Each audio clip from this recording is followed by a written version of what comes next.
can easily transform if they just understood what, because they are like sponge. They absorb everything that you say.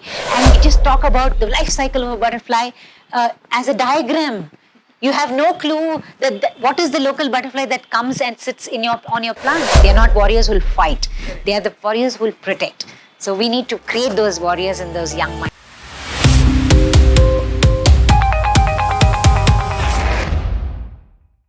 Today we are at a very special place with an extremely special guest.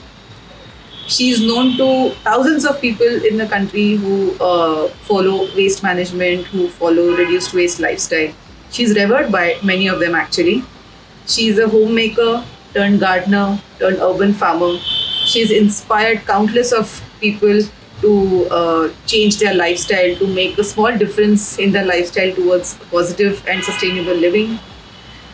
She's fondly known as Compost Queen. She's the founding member of Solid Waste Management Roundtable in Bangalore, which is a community of waste management champions and change makers trying to bring about a shift in the way people can manage their waste.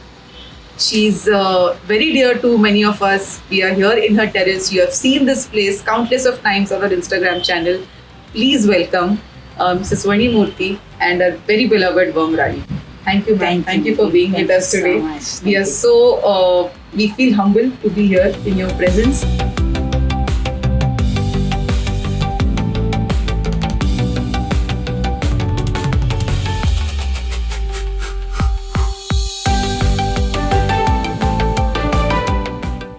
What has been your experience working with children on this whole practice of reduced living, reduced waste, sustainable living? What has been your experience so far?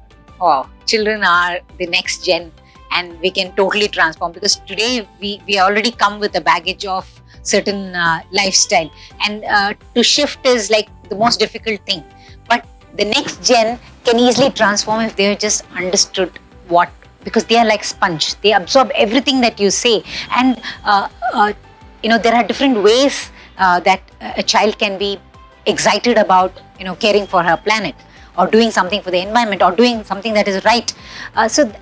For me, practically today I am in this space, or I have sustained this space, and I'll sustain for many more years. It's only because of children. Because I had a group of kids in this building when I started very early. I had gone to the landfill and I understood that segregation is important. So I got these kids involved in awareness campaigns. They were so excited. When I started composting, when I failed in my first composting, they were the ones who told me, let's try it again. That enthusiasm, they understand like this. They wonder why adults don't understand. Segregation is so easy. You just have to put it into different categories. Why is it so difficult? Why are people mixing? I used to call them the cops, the eco cops of my building, because they would go in and see in the drum and see there's a diaper, and which bag had the diaper, and probably they'll find a mail or something in that paper where they'll find out which house the house has dropped it. So they are so, I feel that is our future, and we have to learn something from them. If you bring in awareness to them, you're sorted. This planet is sorted. Life on this planet is sorted. So it's best is to start them very young, because I think schools, especially schools or whatever, they go into different programs right from childhood. They're put into this class, that class. They have to learn everything. Academics is such a big pressure. I feel to involve them into being caring citizens of this planet. How you introduce that is very important. Even the people who are talking about it should have, should feel the same. Otherwise, they don't get it. Children, the teachers make a huge difference in children's life. So I think there's a huge dimension there that needs to be thought about, and the biggest hope is there. To bring them out to be these champions, warriors who will protect their planet. They are not warriors who will fight. They are the warriors who will protect. So we need to create those warriors in those young minds. Correct. Yeah. I totally agree on this point, because now when I see my younger cousins or my nephews, and they talk about their schools, what happens there, and I look back on how my teachers were, there is a huge gap. My teachers were not just teachers.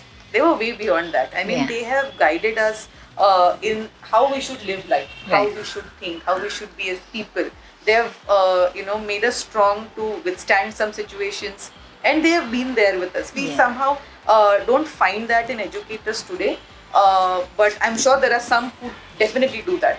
So, what would you like to, say about the education system today, and how, what you feel can be changed or should be changed to bring about this change among children, inculcate these values in children, which you just spoke of, the true value education that we talk about, or the true environment studies that goes in the textbook. How can it go beyond that? Yeah. There is education in many ways. Your parents, what they teach is education.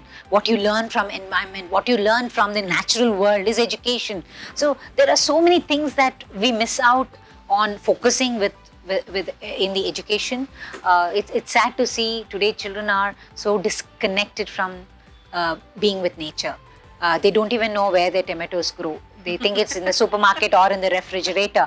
So it's more gadgets. It's more. There are so many distractions they have today, and there is that huge disconnect with nature.